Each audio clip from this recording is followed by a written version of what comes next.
Hola mis amigas y amigos de las redes sociales. En este nuevo video voy a continuar abordando el tema del genocida bloqueo de los Estados Unidos de América contra Cuba, ya que vuelvo a recordarle el día 1 y el día 2 de noviembre, o sea, mañana y pasado mañana, en la Asamblea General de las Naciones Unidas, pues Cuba presentará el informe, la necesidad del fin del bloqueo de los Estados Unidos de América contra Cuba.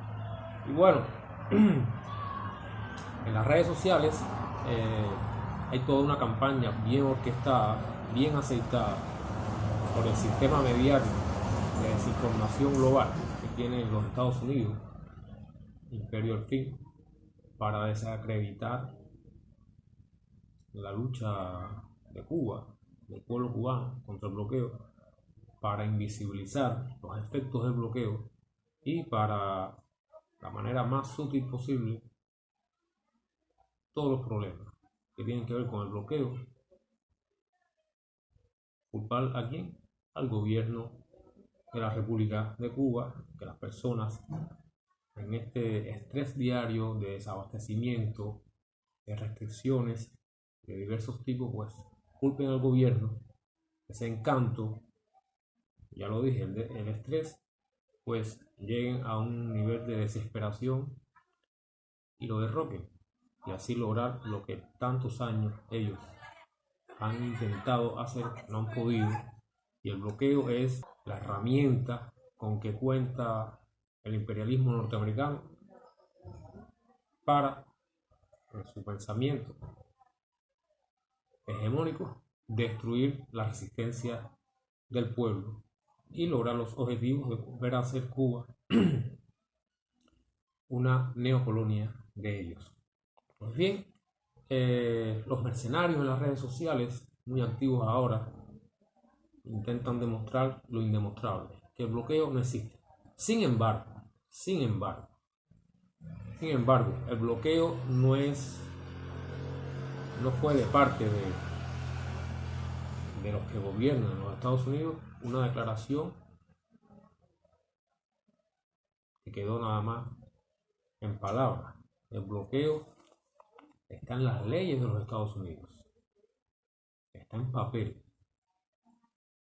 es trazable la política genocida de ese país contra Cuba.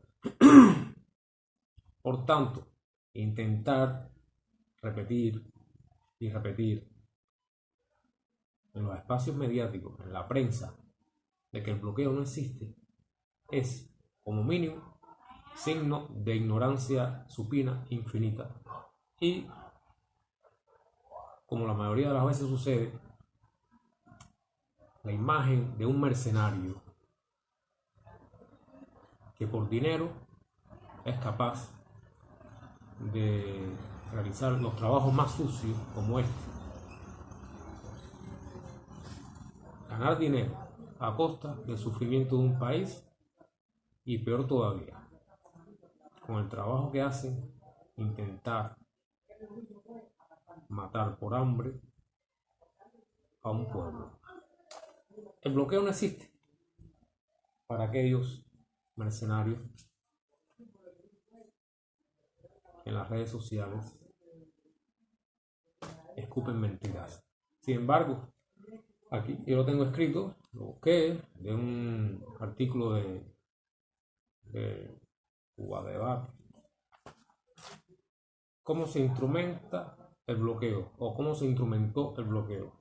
Y todo comenzó el 7 de febrero del año 1962, cuando el aquel entonces presidente de los Estados Unidos de América, John Fitzgerald Kennedy, firmó la Ley de Ayuda Extranjera y declaró el bloqueo total contra Cuba.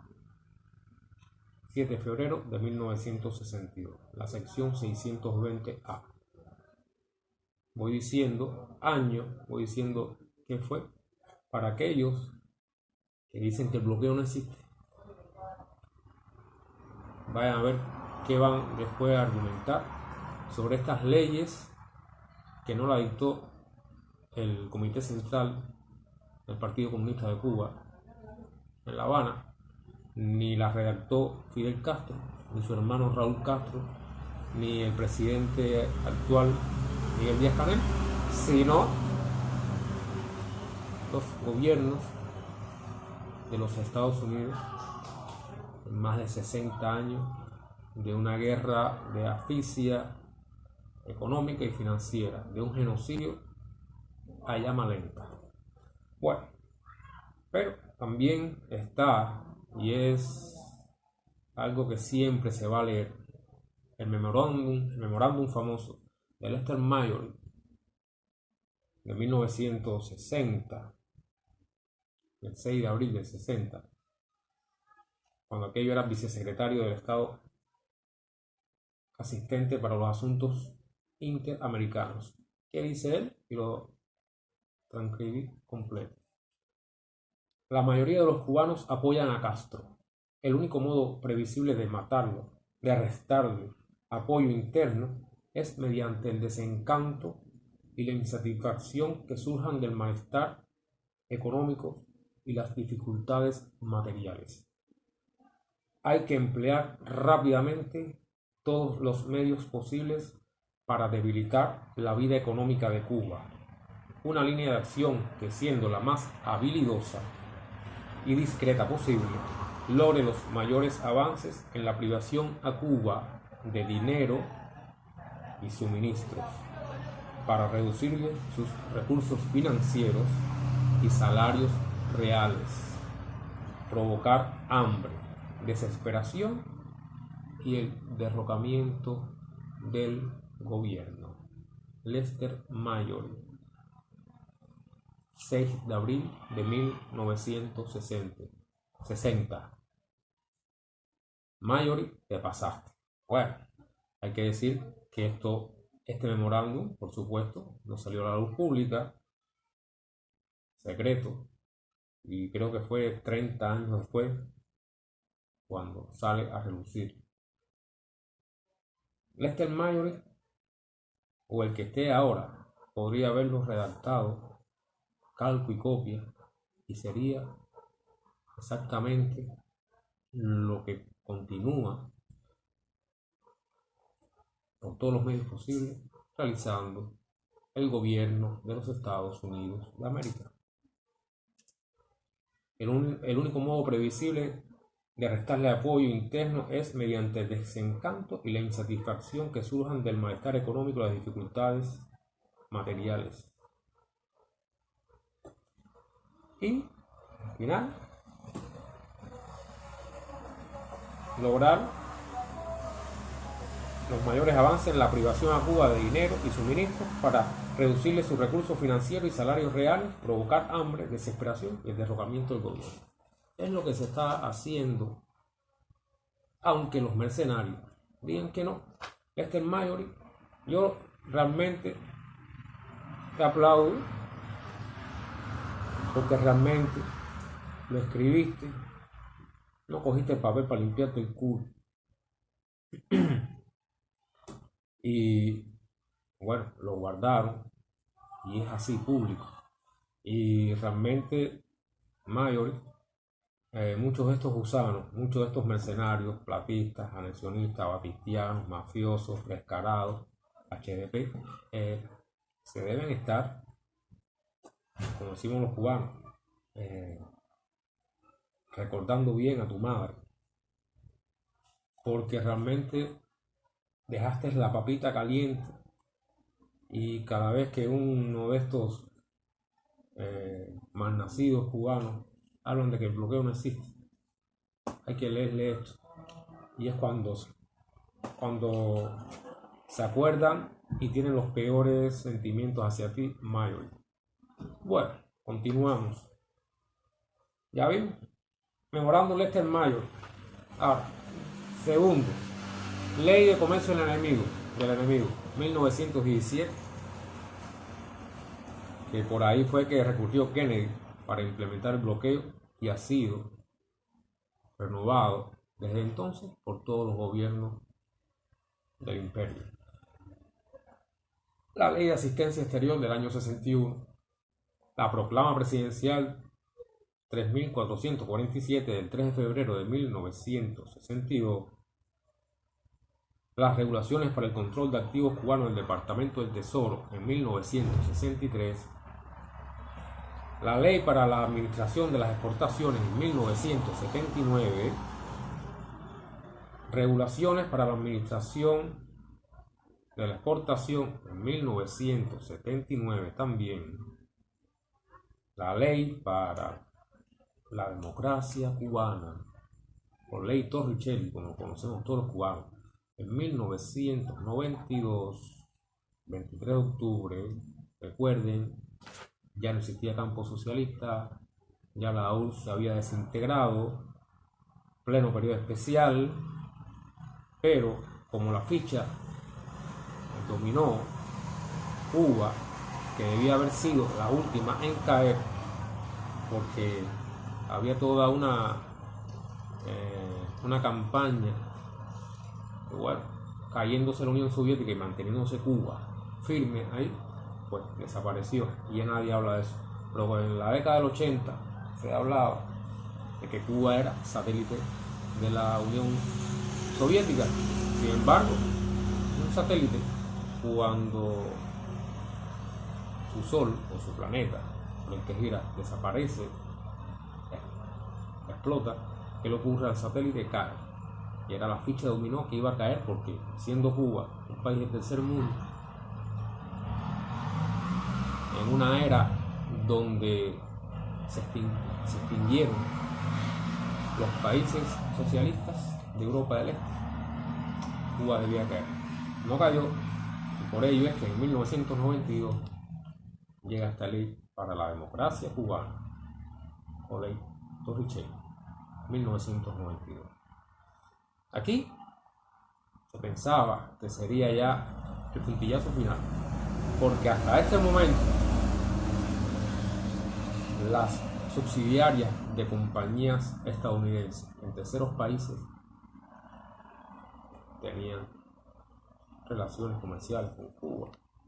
Sin embargo, a partir de esta ley se les prohibió.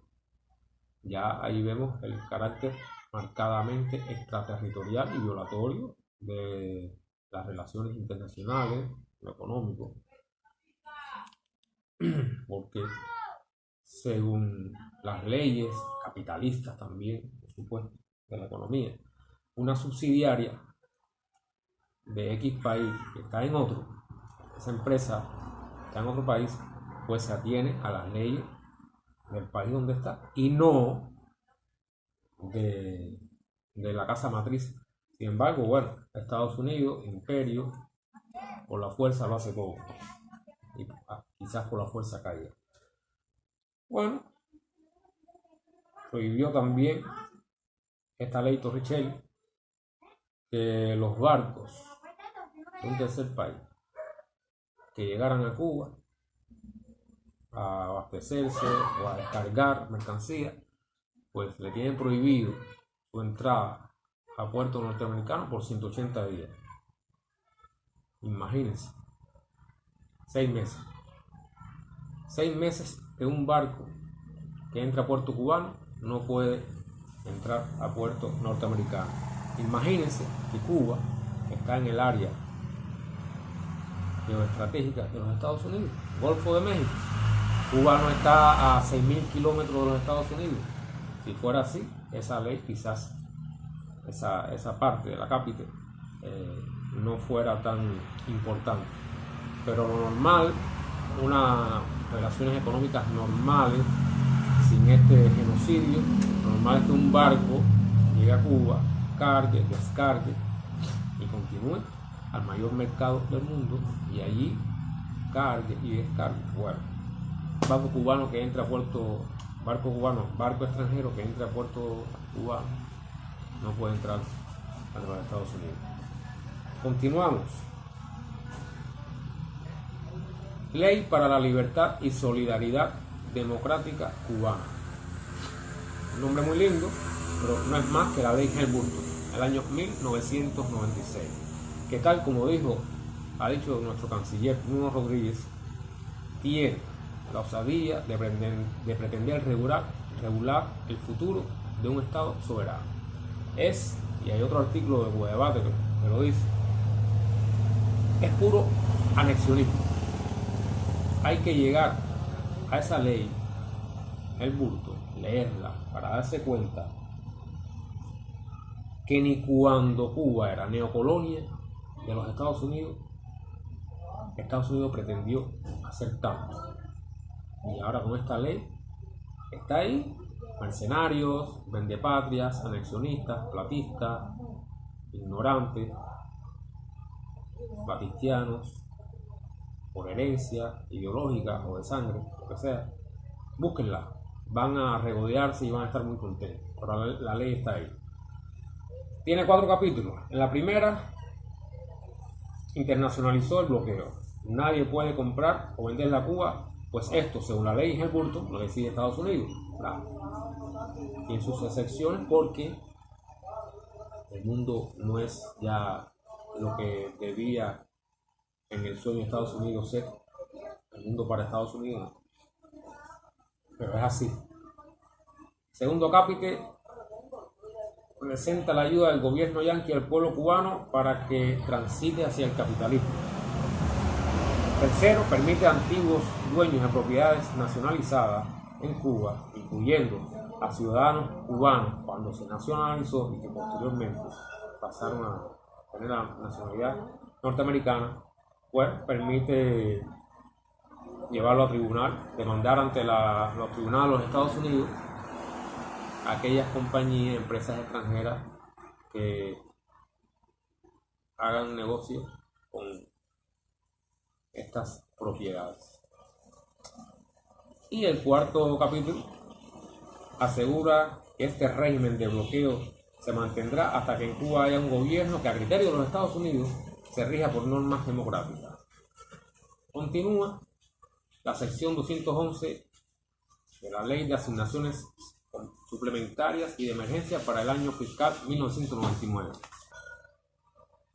Otra ley de reformas a las sanciones comerciales y ampliación de las exportaciones. Año 2000. Aquí fue en el año 2000 cuando se autorizó la exportación de productos agrícolas a Cuba, condicionado al pago por efectivo, por adelantado y sin financiamiento de los Estados Unidos. ¿Qué decir? Este es un punto donde estos mercenarios se agarran de él para decir que el bloqueo no existe. Sin embargo, un comercio natural, usted compra y vende, y aquí solamente Cuba puede comprar. El barco norteamericano viene cargadito de productos agrícolas, de lo que pudo comprar Cuba, y sin embargo tiene que regresar vacío. El flete se incrementa y no se puede vender ni ron, ni tabaco, ni azúcar, ni langosta, ni café, ni carbón vegetal. No se puede. Cero exportación. Después vienen, las 243 medidas de reforzamiento del bloqueo de Cuba. Y por último, la lista de estados patrocinadores del terrorismo y en la que Cuba está. Todo esto, aquí está, pues, ahí están las leyes, ahí está cómo el andamiaje, la estructura, el esqueleto del bloqueo contra Cuba de manera instrumentalizado, y vienen, es todo un sistema de asfixia económica y financiera para apretar al pueblo cubano, y que como bien lo decía Lester Mayori allá a principios de la década del 60, su desesperación por el hambre derroque a la revolución. Hasta aquí, y espero que busquen más información. Y aquellos que todavía siguen diciendo que el bloqueo no existe, bájense con Mayor, con Trump. Era jugando. Ustedes ya sabemos lo que hacen. Responden al amo. Chao.